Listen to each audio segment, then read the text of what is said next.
What we have here is this Zenith System 3 Space Command from around 1980. The reason why it's turned around like this is because, well, I have a previous video on this, although it's quite old. The problem with this is that probably can put a picture during editing, but the problem with this is that when you turn it on, it produces sound and it produces light on the screen, but it's a white raster with retrace lines. And I did quite a bit of research, and I determined that the problem with this TV, the type of chassis it has, I believe it's called the Triple Plus chassis. And on the chassis, like right under the focus control in here, there's a capacitor, and that always goes bad on these, and it causes the exact symptoms that this has. So I'm going to take it apart and identify the part. Maybe I can order it and fix this TV, because I'd like to have this as a working TV, because you don't see very many of these anymore.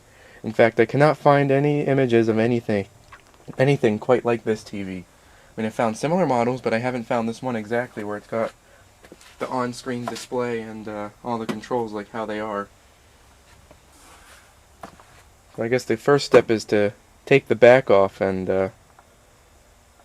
look around, huh? Alright, so once all the bolts are removed, the back should just... Let me just disconnect that, make it easier. It'll just slide right off. And there we go. This thing's kind of gross inside. Unfortunately, I believe it was left outside for a period of time, so I may want to, in part of taking this thing apart, I may want to disassemble the entire thing and clean out the insides. Now, let me see if I can remove the camera here. So here's the focus adjustment. Now I'm assuming the capacitor we are looking for is somewhere in there. See if the night shot will give us any better view. So I'm guessing it's probably that capacitor, because it's right under the focus adjustment. Or maybe the one back there. I don't know if you can see it in there, but I'm presuming it's going to be one of those two. Because it's a relatively low value capacitor, but it's at a pretty high voltage. I believe it's a 10 UF, or 10 microfarad at, I don't know, what was it, 350 volts I think is what I saw on the forum. You can see how this TV is constructed is rather archaic compared to what you see in more modern sets. It's actually kind of cool. You just need to get it cleaned out, really. I would love to be able to use this TV. It would be just very cool. Let me get out a night shot. Yeah. Alright, now that my hands are thoroughly disgusting and I probably shouldn't be touching this camcorder, I got the board out with much fiddling. I could tell this board has been removed before, but it hasn't been removed in a very long time, and there was a lot of dirt and gunk in the way. I can definitely tell this TV's been used to sit outside for quite a long time. It doesn't anymore. It sits in, well, as of right now, it's in this garage. I'm actually amazed this worked as well as it did. Look at it. Presuming this is because of the cardboard, but this looks like a corrosion of some kind. Jeez, look at that. That doesn't look too healthy. Well, anyways, the forum said this is the capacitor in question. Oh, look, there's some stickers fell out. Put those up there. Here's a... Maybe that was already on the floor. Looks like a rubber band.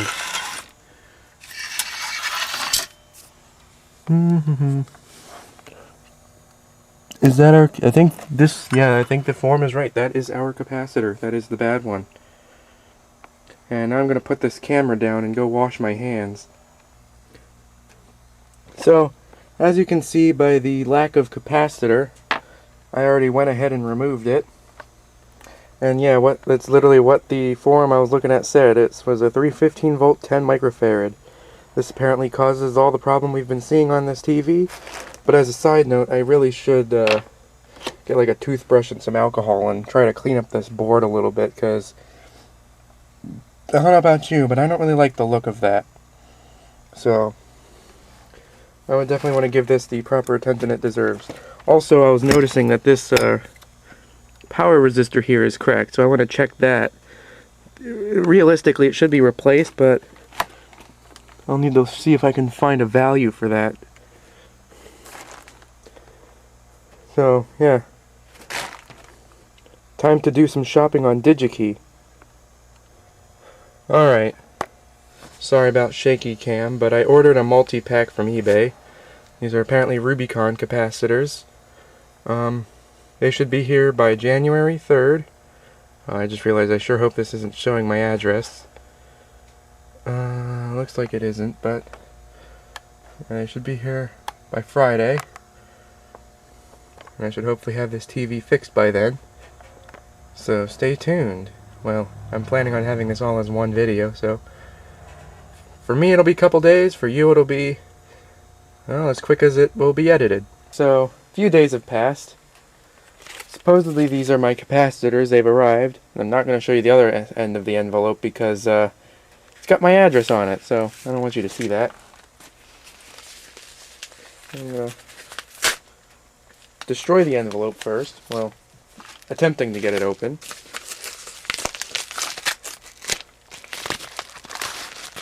And inside, wow, those are cut a lot shorter than I expected. These were from eBay. I only needed one, but I bought a 10-pack mainly because I didn't feel like making a DigiKey account. At least not today. Maybe another time. And anyways, let me see if I can get this. If I can get this bag open.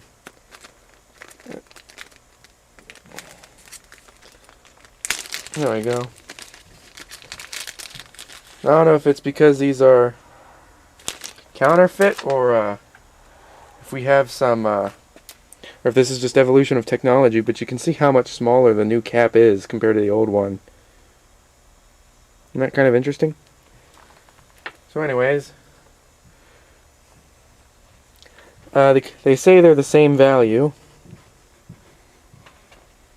If you can see that. I went with a higher voltage because, well, it was A, easier to find, and B, it won't really hurt anything. I only went from 315 to 350.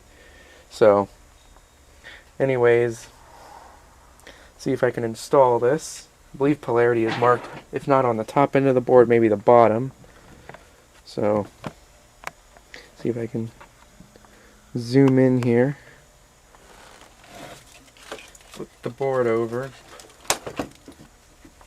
Reframe it again, and this is our capacitor here. Looks like it does mark the indicate positive, so don't think I'll get this on camera, but I'll pop the capacitor in.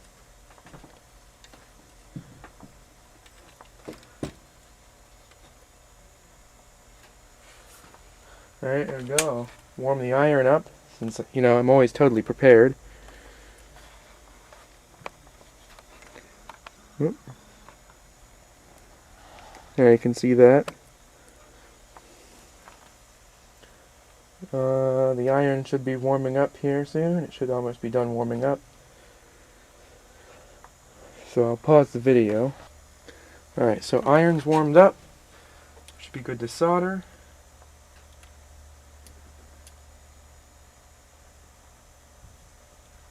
Maybe I should use different solder. This isn't.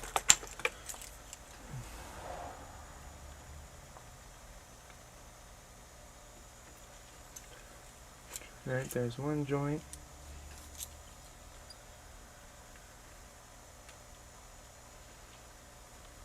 There's the second one. So, okay.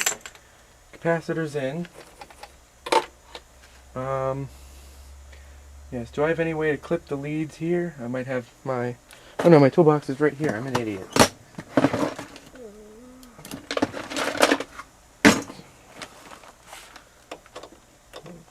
Cut the leads.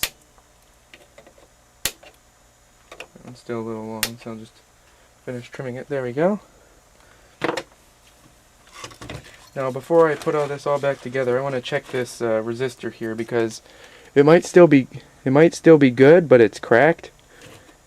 You might be able to see it in the camera.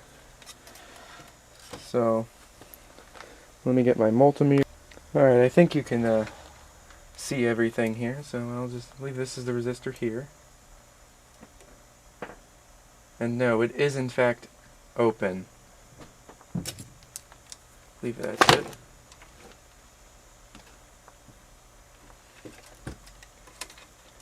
Yeah, it's open, so I gotta track down a 47 ohm power resistor of some kind. So because that resistor is open, I need to get a new one, and unfortunately I have nothing with that resistor of that size or value. I ordered one, so it'll be here in the next few days. This is why I wish there was a Radio Shack nearby, but they all went extinct. Alright, it's been a little while.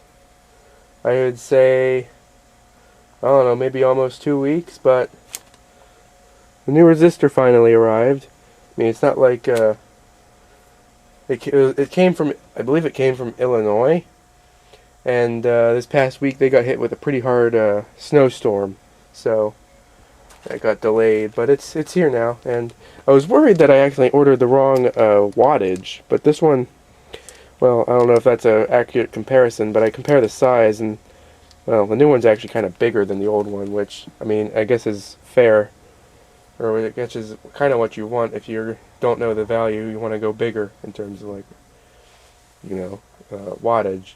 With same thing with capacitors. It's okay to go up on voltage, but you don't want to, although you don't want to go too high.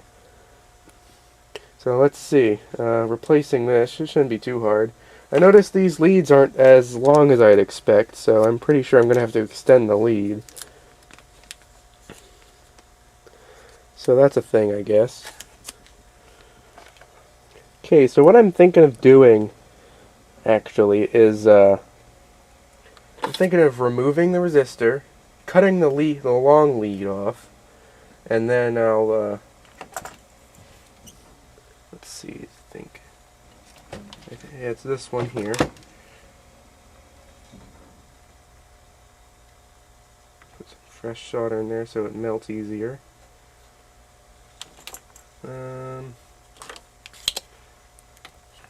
Oops.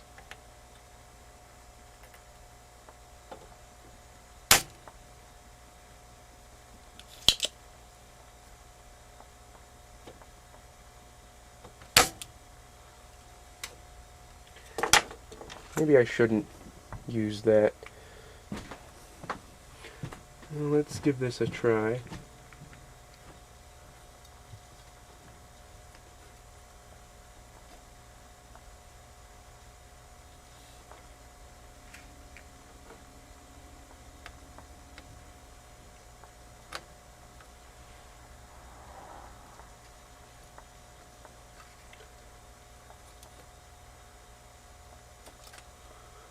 I don't know if that worked at all. Let me get it out.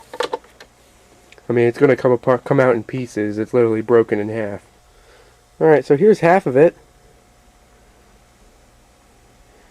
I've actually never seen the inside of one of these before. Oh, is it gonna focus? Isn't that interesting? Let me see if I can find the other half.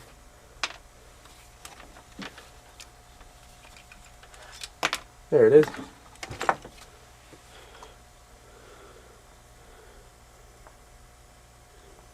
Let me get it in frame here. Isn't that weird? Never seen that before. Uh-oh. Excuse me. I apologize for that. I'm still getting over a cold, but you can see where it, right at the crack is where it burned open.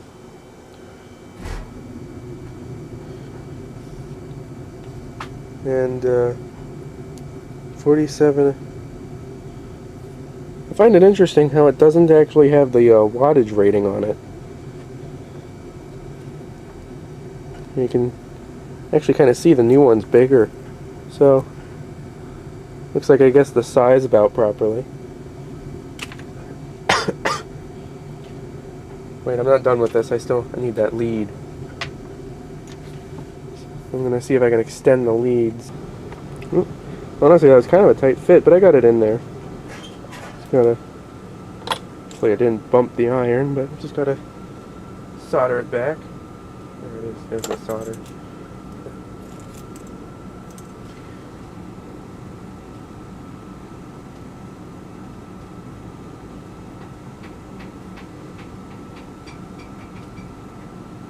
Oh, lovely. That one lead is corroded, I guess. Well, I should have known that, but it's corroded, so it's not taking solder properly or something. I'm gonna have to figure something out about that. Alright, it's in. New resistor and new capacitor. Hopefully that should be it. This should be hopefully able to go back together. Excuse me. Now it's still getting over a cold. But anyway, it's now time to take the back off of this TV. I only put 2 screws in it because, well, I knew I was going to be taking it back off pretty soon here. Leave this one down here. Yep. I don't know if I'm in the frame or not. I don't really want to be, but it's okay if I am.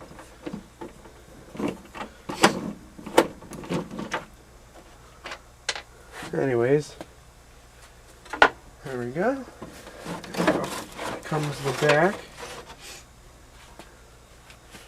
Yes, here we go. Whoops, that's fine. So, I wonder if we can, oh yeah, brush some of this dirt off. Being mindful not to get any on the anode cap area. Eventually I want to take this TV all apart and give it a thorough cleaning because I'd like this TV to be around a while. I actually want to have it in my room where I can watch it. Because, I mean, yeah, you can still occasionally find Zenith TVs like this, but I've never actually seen one. I've never actually found one that was exactly the same. Which is actually really interesting to me. I'm just carefully brushing it with a soft brush so that any of this dirt will hopefully not arc to anything.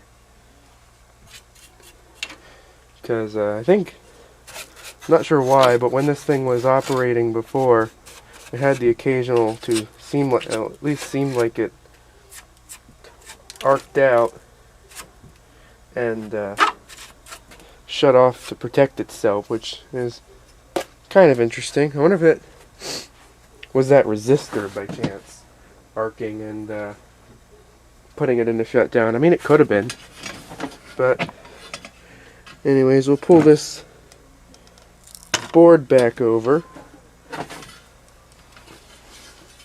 being mindful of all the cables.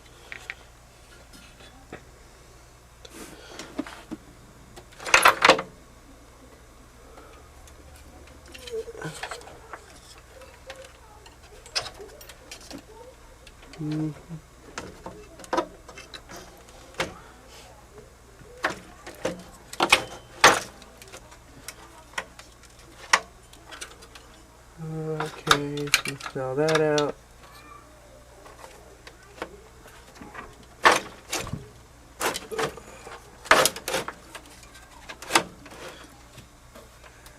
Any farther, or is that in all the way? Let me get a light on and take a look. Alright, board is installed all the way. We can now start hooking things back up. I'll start with,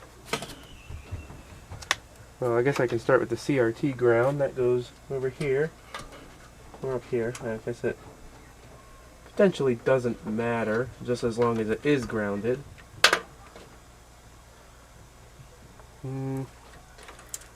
Lift all these into place, but I won't plug them in just yet. This goes in over here, I think. That's the only connector like that. And I'm just noticing now, all of the connectors in this TV are designed so that they only fit in one spot, I believe. Which is a nice touch. This can plug in here.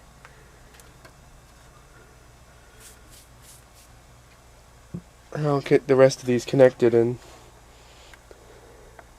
I'll be back when they're all connected, I guess. Well, with the low battery indicator flashing, hopefully this will get through here. It'll get us through this before I can grab the charger. The only thing left to do, I checked all my connections, everything's plugged back in. The only thing left I have to do is well, plug it in and see if it blows up. Hopefully it doesn't. See, I wonder if this cable was in the way.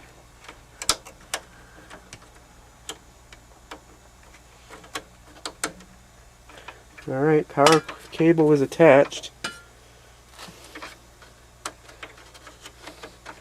See, I think I just had it jammed in like this. Something about like that, and it actually works pretty well. Alright. Can you see the outlet there? There it is. Smoke test. Well, it didn't explode. This is where I'm kind of nervous.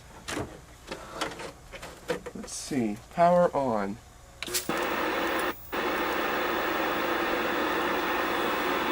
That's a good start. But it did that before. Looking at the screen. Holy crap, we got snow. Let me get the camera off.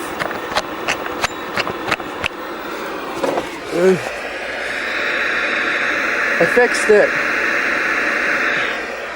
Oh man. Let me turn it off. Turn it off. I turned off the shop light, so we might be able to, well, maybe I should plug it back in first. Oh boy. So excited here. I turned off the shop light so we might be able to see it better.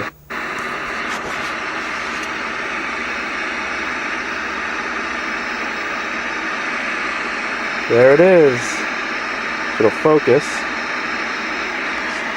Oh, look at that.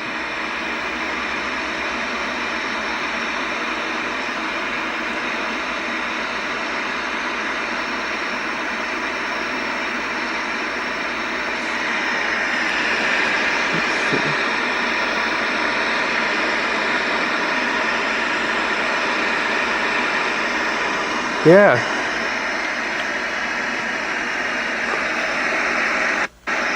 Look at that on-screen display. 1980. I gotta grab a VCR or something. Be right back.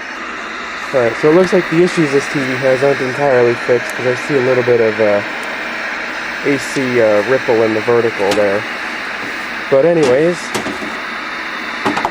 I think this tape has something on it. If not, I'll have to go grab another one.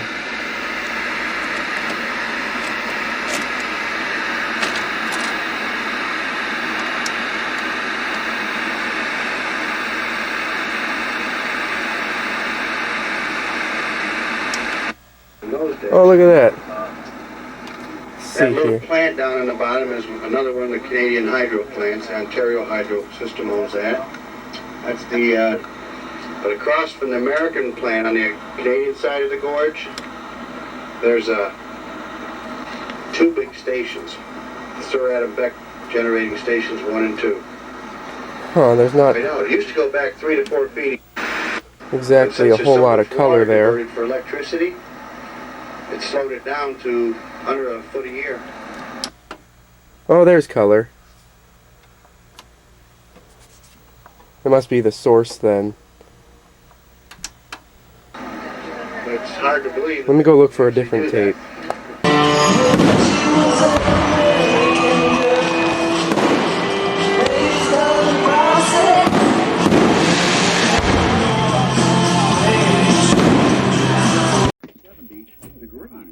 There. Well, this tape's got stuff on it that I can play, it looks like. As you can see, Would you be satisfied to and I believe this tape has stuff I recorded on it eventually. The NBA is on TNT. The Knicks tangle with Vince Carter and the Raptors. Then the Lakers and the Clippers. Version 7. There we go. There's never been a better time to join. What are you waiting for? Call 1-877-265 Yeah, that'll be cool. now for AOL's best offer ever. That's when I spelled there's a whole bunch of new stuff. No one knows what AOL is. Call now. Things with new AOL 7.0 you could never do before. There's even more local information, news, weather, sports. Radio without any static right on my computer. 7.0 makes shopping easier. AOL is super fast. Call now and see how new AOL version 7.0 can keep you in touch with Alright, friends so- and family. I can be talking to a few people. So I want to thank you all for watching. Thanks for sticking through this video. It's a little bit of a longer one. Well, not the longest I've made, but fairly long. But anyways, thanks for watching. More to come later. And yeah, I'll finish out with the rest of this ad. Join AOL and get a risk-free special offer for new members. It's our best offer ever. AOL is wonderful. America Online, so easy to use, no wonder it's #1. This weekend, all the drama all weekend long is on TNT.